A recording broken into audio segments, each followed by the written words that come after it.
Yeah, how's it going, guys? And welcome back to Katawa Shoujo. It's time for story time, actually. It's not really much of a game. Yeah. You know the deal. Visual novel game, so I'm just gonna read out loud the text. My first impression was right. The library is surprisingly big. Ambling down the narrow aisle, I studied the spines of books in random order, occasionally sliding one out and to read the blurb, taking it with me if it looks good. In a few moments, I have a respectable stack of books in my arms. I guess I'll never be stuck for choice in here. The normality of the library sinks in. Sure, there are a large print of braille books scattered throughout. But it is what it is. A library. It's as if the calm moved from the room I had tea with Lily, snuck in with us in here, unless it was here to begin with. Something about that puts me at ease, just like before. I reached the end of the aisle to find a collection of desks set up for study and personal reading. Going a little further, though, I discovered a nice quiet corner at the back. While the rest of the library had odd students sitting at the desk either reading or stealthily sleeping, the back is pretty much deserted. I never slept in a library. I can't make myself do that. As I glance around, I see someone who I recognize sitting on one of the several beanbags. It's the dark-haired girl from my class, the one who snuck out of the classroom earlier. She's reading a book, keeping it close to her face, which makes her look like she's really into it. From the way she was acting today, I had her pegged as more of a delinquent than a bookworm. Does she look like a delinquent to you? I mean, maybe the whatever damage to her face is scar? I don't know. You could probably misunderstand her less that, but she doesn't look like a delinquent. In fact, her mysterious disappearance from the class raises all sorts of whys in my head. Intrigue floats slowly, but surely towards the surface, and before I know it, I'm walking towards the mysterious long-haired girl. I guess there's no harm in introducing myself, as if I would be with anyone else. She's a classmate after all. Walking over to another beanbag, I take a seat and lay my books beside it. The girl starts looking scaredly up at me from underneath her fringe. This is the first time I've seen her this close. Underneath her long, dense bangs, I can see that part of her face. At least a third of it. A third, if not a half. It's pretty badly scarred. My eyes are immediately drawn to the scars, subconsciously peeking past her hair until they meet her own eyes. For a second, I am shocked, and I divert my eyes to the book in her hands, before I realize that looking away probably only makes it worse.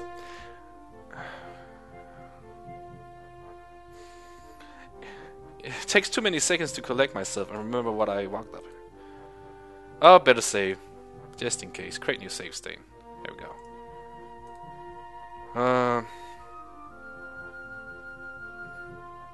Better be gentle. Sorry, I didn't mean to startle you. It's okay. The girl certainly doesn't look like it's okay, but I let it slide. So, do you mind if I sit here? She seems to be very uncertain whether it's okay or not for me to sit. But finally, she just nods. She nods. Just a little. Okay. I take a seat next to her, and she hides herself behind her book.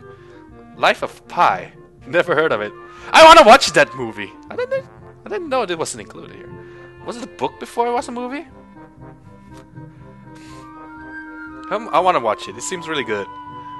So, sorry again for stalling you. I'm Hisao. She looks up from her book, stalling a little before replying. No. We're in the same class. Her speech is stilted and so quiet that it's barely audible even in the still library. Somehow I think my delinquent impression of her was wrong. Well, duh. Hanako. I'm Hanako. Oh, so she's the one you guys are mentioning. I resist the urge to say that's a nice name, just to have something to say, but really, it's the only thing I can think of. I feel like an idiot. Everyone here must be used to being indifferent to each other, and I'm being all bothered and fussed about that kind of thing. Don't let me interrupt your reading. I'll just check these books if you don't mind. She nods a little and sighs a little sigh of relief. So I try to read the covers of the introduction of the books I picked up, and she buries her face in her book. Uncomfortable silence consumes us. My eyes still wander to her direction, and I sneak peeks at her flowing hair at the scars it's hiding. After a while I realize that she's doing the same, and only pretending to immerse in Life of Pi. Oh, she moved her eye. Did you see that? You can rewind if you want. Her gaze is not inquisitive at all, though.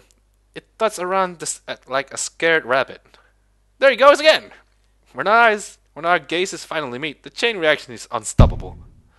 She stands up forcefully from the beanbag and takes a deep breath. I I gotta do I gotta go do something! Without warning, Hanako takes off and runs towards the counter. Her hair-like takeoff catches me so off guard that I don't manage to go after her until she gets a good head start. By the time I reach the counter, she is nowhere to be seen. Lily and Yuko are happily chatting away. Knowing that I won't be able to catch Hanako myself, I approach the girls. Hey, did you notice a girl run past here? Maybe. What did she look like? Long dark hair, kinda shy. She had, well, some scars on her face. You wouldn't be talking about Hanako, would you?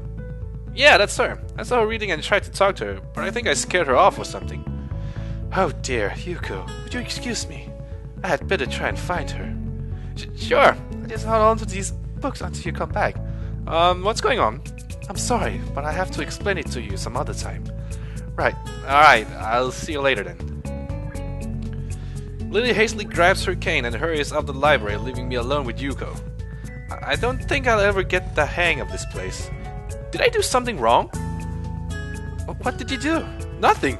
I was just looking for some books and then she got this fit and ran off. The most offending thing I can think of was that I might have looked at her general direction a few times.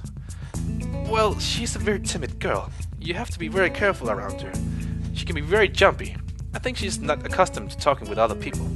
Isn't that a bit strange? I wonder. It's just how she is, I think. Yuko doesn't sound all that convincing. Then again, maybe this is just the norm around here. Everyone has their own problems, or else they wouldn't be here. But how should I deal with these people? Forcing myself to act overly casually only makes me feel phony. Like I was supposed to be ignoring the elephant in the room. Yuko fidgets, looking like she wants to say something to that, but resists it. I think it's an elephant only if you feel that way. It's an elephant only if you feel that way. I guess she doesn't have a good sense of self-restraint. It makes me smile, and she blushes heavily. What? Did I sound stupid? No, it sounded really nice. Really wise. I guess you're right. It's more about me than anyone else. Neither of us have anything to add to you, so Yuko fills the silence by shuffling some papers around. People who have papers on their desk really like doing that. Did you find any books? I should be closing soon. I mean, this library should be closing. But I have to do it. I hope that's not too inconvenient for you. Oh yeah, I want some books, but I left them over there because I'll just go get them. I fetched my stack of books from beside the beanbags where Hanako and I were sitting and returned to the counter. Wow, you read a lot, don't you? I surprised myself with that too. Honestly, at least. When I really think about it, I had a lot of free time earlier this year, so I just started reading books to fill that time. I couldn't do much else. I see. But she doesn't say anything else and just takes out my books from me. I guess this is what they call tact. Holding the library books with one arm, I trawl my pocket for the key to the door. A sudden sound from behind startled me, making me nearly drop the books I'm carrying, or the key I almost managed to get into the lock. Who is it? Oh, it's the glasses boy. I forgot. Oh, Kenji. I turn around to see who is talking to me. It's Kenji. He seems to be in a friendly mood, although the light glinting off his glasses in the dark gives him a sinister look. It's just me. This makes him pause and lick his lips nervously. How do you do that nervously? Who is me? I don't know anyone called me. Are you some new guy again? His voice suddenly strained and quick. Yes, but we met before. Yesterday. I don't think so. I would remember someone who I met only yesterday. When was that? What day is it today? I tried to ignore him. Is he joking or what? Proof that we met before. You live across the hall. You're Kenji. Kenji jumps back, his eyes filled with uncomprehending fear. How do you know my name? Damn! This can only mean one of the two things. Either we have met, and you're telling the truth, or I just can't remember it. Or are you a spy? He pauses. A psychic spy. His eyes dart around me, trying to peek into my room, although it's hard to believe he can see anything through those thick glasses. His mood swung from friendly to manic in less than a minute. I'm not psychic. How do I know that? I'm not a mind reader. Kenji points a finger in my face, standingly. Unlike you! Stop that, man! We met yesterday. What's wrong with you? I live in this room. Lies! If you think you can pass as Hisao because I'm legally blind, you are sorely mistaken. You don't even look like him. I mean, the resemblance is real slim. Maybe at a distance, but who do you think you're kidding? I want to grab him by the shoulders and shake him. Exasperated, I rub my eyes and let out a heavy sigh. Stay there! Kenji comes closer, one careful step at a time. I stay still, lest he assault me physically, although I doubt he could do much damage even if he did. Oh wait, I see it now. Damn! It really is you. And then once again, for good measure, I step backwards just in case. What's up, man?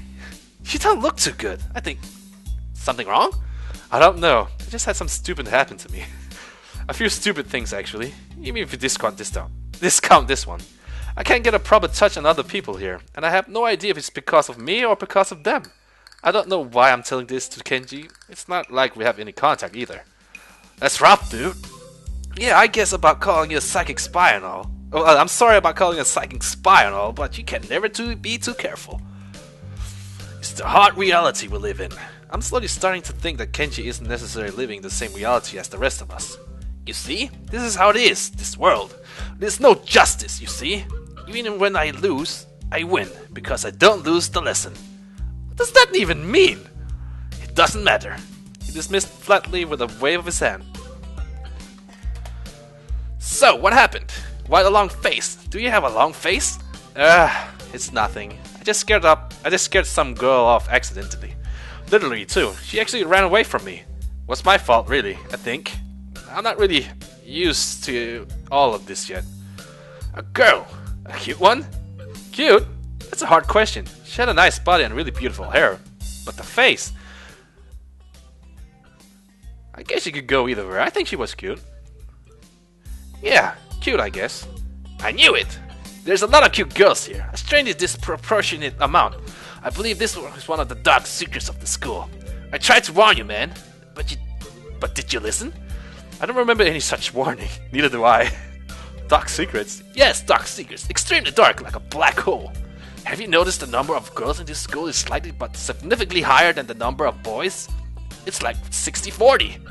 He turns his head to the left and stares off in the distance at nothing. Why is it like this? I mean, to the untrained eye, it doesn't appear to be that bad, but that is a full 20%. One would think that the school with such a huge pool of women would be a man's dream, but no. This is typical sim dating game. There's always more girls than there are guys, and that was the main protagonist always have more friends that are girls than actually guys, which is also typical in anime, which I am actually also annoyed by. That's how I grow up. I try to think things realistically. The main character in whatever romance anime has no guy friends, and when he has a guy friend, he's either an extremely perverted one also, if he has one, but always stands in the background. And when he has friends, it's always like 3 to 5 girls that are friends with him. Or it's just I read the wrong kind of anime or manga. But I like those stories. I like the stories of it. But it annoys me a bit with the friends the main protagonist has. Just like how in animes, how the male characters are voiced by a girl. That annoys me also. But anyway, on with the story. What I'm about to tell you could blow your mind. Are you ready? I don't know where this is going, but I think I won't be missing much by cutting out now. No, I am not ready. I only get as far as turning the doorknob before Kenji starts talking again, showing that he doesn't really care if my mind is blown or not. I believe that this school is a battleground, the site for feminist infiltration. This disparity in the number of men to women is a clear sign of how far they have come. In case this Cold War turns hot, they will have superiority in numbers. Just another skirmish in the eternal war against the forces of the feminists. They're everywhere in Japan. Women outnumber men. It's not a 60-40 split, but it's only the matter of time, man. Even in America, women are the majority by the hair. They're building up their numbers. In the past, the build-up of military has always been the clear sign of imminent war. Japan is just the first step.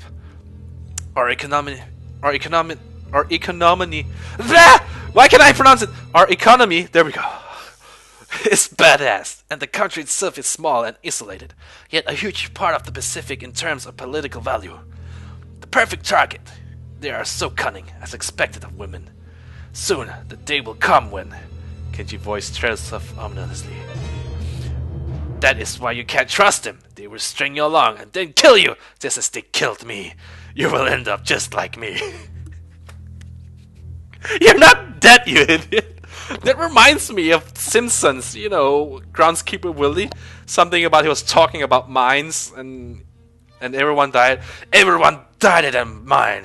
No survivors. Not even Willie and his death chest. Oh, hell no. I can't stop myself from blurting it out. Hey! What the hell does that mean? You said it, not me. It's the best I can think of. So, you're not supposed to say something like that. Damn, so rude. Where was I? Oh yeah, vast feminist conspiracy. Stop it! Stop! I lost the way back there somewhere. I lost you way back there somewhere. Somewhere around feminist infiltration. Too hard to follow. It's cool. I have some graphs and stuff in my room. And puppets if you like puppets. So he's that kind of guy who's like thinking conspiracies here and there, and he think conspiracies from the women. You don't like puppets? Okay, graphs are still cool though, right? He speaks energetically, responding almost before I'm done talking, moving his hands in an animated way as he continues to rat on. This is too strange. I had pegged him as relatively more normal, but it's clear that I was wrong. Something on your mind, dude? Just thinking about what it's like to be the last sane man in an insane world. Kenji frowns, looking deeply upset. You mean that's you? That can't be, because I'm the last sane man in an insane world. That is my dream. You can't just steal a man's dream. What the hell? There can't be two last sane men. Last sane men. It would invalidate the whole last part, and that part is kind of important.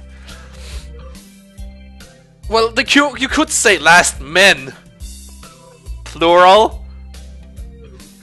There can only be one. Like in the foreign movie, there can be only there could be only one, and in the end, there's only one dude left because that was the point. What was that movie called again? I don't remember. I have never seen anyone talk so heatedly and so defensively about absolutely nothing before. Anyway, if you wait here, I can get my graphs. I also have a list of the other dark and complex conspiracies of this school holds, as tangled as... Quick, finish my analogy for me. Be a pal. I'm going to bed now. It's extremely late. That doesn't sound like an analogy. An analogy, or whatever. I like you. You seem like a cool dude. Most people don't understand what I'm talking about when I try to explain the vast feminist conspiracy to them. Denial is a terrible thing. Later. Thing. He clasps me on the back and then vanishes into his room so quickly and quietly it's like he didn't even open the door, but instead walked right through it like a ghost.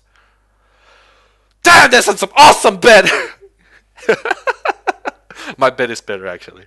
I don't know if I can fully digest what just happened, so I give up and just go to my room, kicking off my shoes before falling face first into bed. It takes me some time to relax and I get up so I can get started on homework. It's because the sheets are cool and comforting against my cheeks and it feels good just lying there with my eyes closed. The school is like some kind of bizarre and surreal island. It's isolated on top of a mountain and each person is stranger than the last. I just can't seem to fit in. What irony! One would think that fitting in a place that's made for people who are unfit for anywhere else would be easy. Maybe I'm trying too hard. Although I say that, it doesn't help take off the edge of the words are left echoing off my empty walls. I guess it's not as bad as I expected, though. This place really is more of a school less than a hospital, pretending it's a school than I thought it would be. If nothing else, the scenery is beautiful. I open one eye, seeing the school books and bottles of pills arranged side by side on my desktop. Maybe this place is too much like a normal school after all. Third day at school! Woo! Intermission! Katawa Shoujo! I seem to be doing 1 day per episode. I feel very tired this morning, probably because yesterday itself was a very tiring day. On top of that, I woke up far earlier than necessary. After saying hi to Shizune and Misha, I started doing the work as instructed from the board. It already looks like today is going to be heavy. I don't have a problem with that now, though Shizune and Misha might jump on me trying to get an answer about whether or not I've decided to join the student council, even if it's just for 1 day. I wouldn't put it past them to try. I don't have an answer for them if they do, so this situation is convenient for me. About 10 minutes into class, Hanako walks in and takes a seat, but no one looks at her. The teacher doesn't even comment on her lateness. He does, however, stop us to say that we're going to break into groups again. I turn my head to see that Shizune and Misha are looking at me. Shizune gives me a smile that's equal part cute and menacing. This is a smile that says, "We have you now. There's no escape." Hichan, it looks like we're together again. Yay, yay!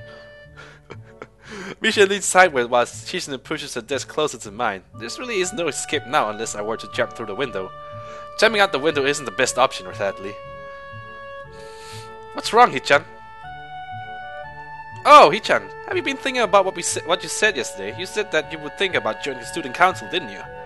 It's okay, Hichan. We're talking about it after you left, and it would be rude to expect you to already have an answer for us this early, right? Right?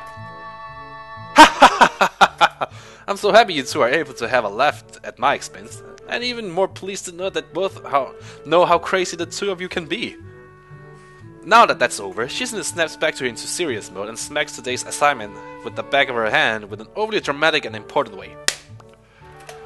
When I actually look at the stuff, it's mostly just reading. In fact, there are only 2 problems. I almost want to say something about her rush to get started seems a bit much, considering the small amount of work. In fact, Shizune probably knows how little there is and simply doesn't care.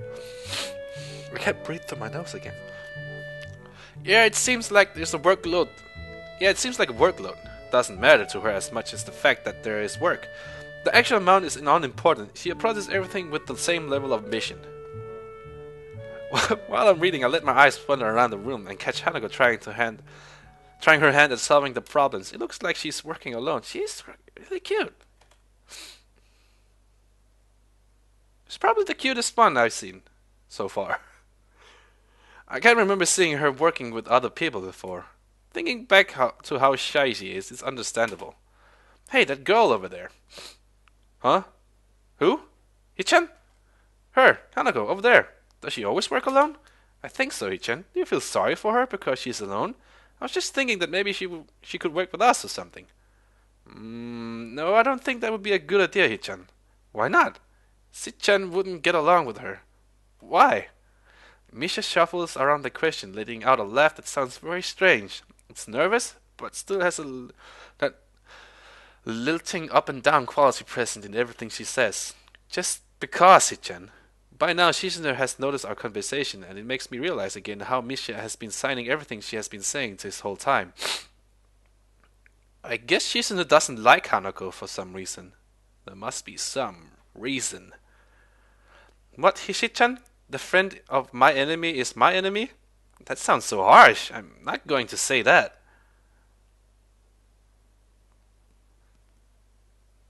So what? So Shizune sees Hanako as an enemy, and if I become friends with Hanako, she will see me as an enemy? Is that what she says? You said it anyway. I know, Hichan, it's fine if you're over here. I wonder if this is Misha's way of keeping things fair, since without her, I wouldn't be able to understand a thing Shizune is saying, and vice versa.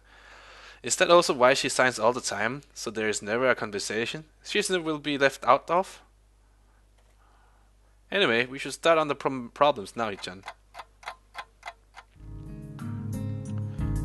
We finished with time to spare, and I decided to ask if there's any alternatives to the cafeteria, as frankly the food so far has been super. This sent Shizune and Misha arguing amongst themselves about their favorite restaurants. All of them are downtown, so I don't think we have the time to go all the way there. And what about the bill? Are they arguing just for the fun of it? Maybe. They seem to be so distracted by it that they don't even notice the start of the actual lunch break.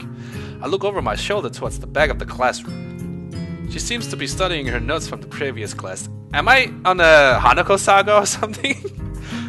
Hanako chapter seems to be about her all the time. At the moment, I mean, it was Misha and Shizune before, and now it's her. Well, I don't mind if it's like this. She seems to be studying for her notes from the previous class. It's an odd sight. Everyone else in the class is busying themselves with the lunch break. Socializing, gossiping, rearranging desks, the ones with the actual boxed lunches mixed in and chattering like everyone else, only interrupted by short bouts of eating. But when I watch Hanako, it feels like I'm the only one who can see her, almost as if she was invisible, sort of hiding in plain sight. Is she being bullied? Is she isolating herself from the rest of our class on her own accord? I see her look over her shoulder towards the classroom's rear door. Come to think of it, she hasn't turned a page since I've started watching her. I guess she's waiting for someone. What to do? I want to talk to her, but I don't know if that's a bad choice.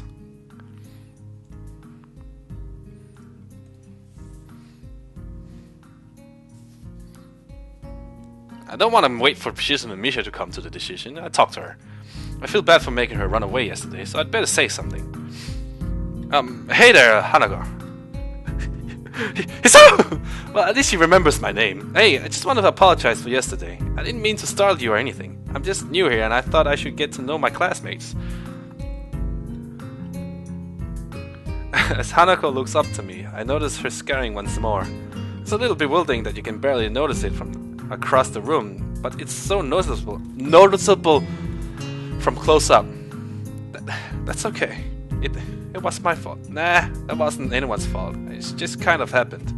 So are you waiting for someone? I saw you looking at the door before. Yes, Lily. Oh, you mean Lily the blind girl? Hanako only nods in response, and I can't help but wonder if defining people through their disabilities, a faux pas, is the worst kind, or just normal here. I guess that explains why Lily took off after her yesterday. She seems like a nice girl. Are you two friends? Yes. Or it could be that Shizune and Lily are enemies, and since Hanako is friends with Lily, she's also Shizune's enemy. What? As if hoping for Lily to appear, she checks over her shoulder again. I think I'm making her nervous again. I hope I'm not disturbing you right now. No, that's not it. It's just easier if Lily doesn't come here. What? Oh, because it's hard to get around the classroom? Not really. Hanako gaze drifts past my shoulder and towards Shizune. Shizune. Hanako nods again. What about her? Don't they get along? Hanako shakes her head. Clearly, this is something she doesn't want to talk about. It does make a strange sort of sense. Shizune and Lily not getting along so well. Communication between the two will be all but impossible. It's hard enough talking to Shizune through Misha, even when you can see whose hands are talking. Hanako is so focused on Shizune that I am the first to notice Lily at the door. Ah. Oh, she's here now. Hanako spins around to confirm this. Upon seeing Lily, she moves quickly to the door. Lily! Ah, Hanako. Good morning. Is the president here? Yes.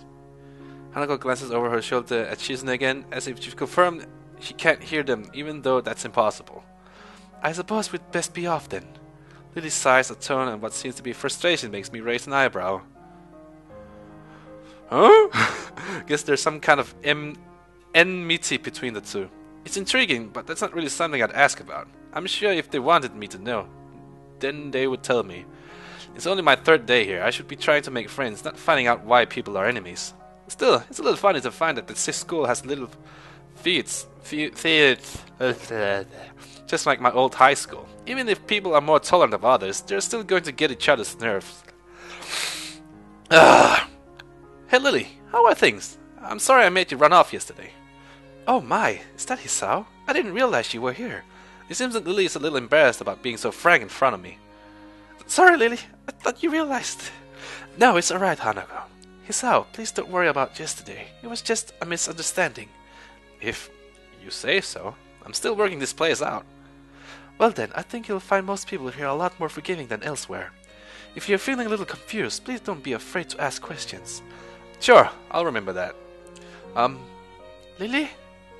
Lily gives a small nod of acknowledgement. I'm sorry, Hisao, but we must be off. Hanako really doesn't look like all that comfortable here right now, and Lily still seems a little embarrassed. I wonder if my apologies really made any impact. Mind if I accompany you two? I know it's kind of pushing it, but Lily seems quietly... Lily quietly, still smiling. I'm sure that we could accommodate you, can't we, Hanako? Whatever she said. She looks at Lily, then at me, and then she freezes wide-eyed. Sure. Well then, shall we go? I'm sure Lily wouldn't do this so easily if she saw how scared Hanako looks. But it can't be helped now. Declining after the deal is sealed would only cause confusion and problems. It's creepy and yet funny to look at.